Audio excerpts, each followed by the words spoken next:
EBUEN po, yung tinutukoy nila na ay isa po sa mga tinukoy na EDCA sites. No? So, isa po siya sa gusto natin i-highlight kasi alam po natin na tulad ng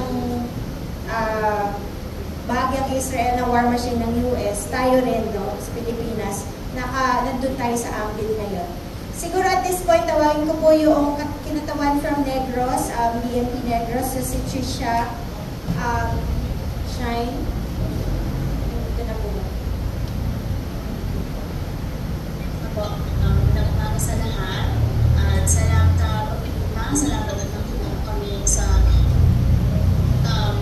ngayon at it is really important for us to hold essential these ones to call for inspire.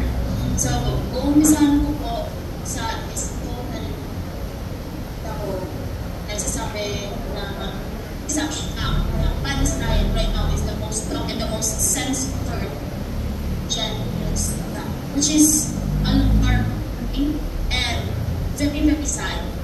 Kasi kapag tanungin natin yung sarili natin, tanungin natin yung mga kapwa natin na nasa kausa, tanong natin, kahit yung katabi lang natin, ano pa ang ginagawa ng mga may influensya? Ano ang ginagawa ng people with the power to influence? Kanino sila pumapanig? Sa putok ito, pumunta tayo sa diskusyon ng EDCA, which is the Enhanced Defense Cooperation Agreement between US and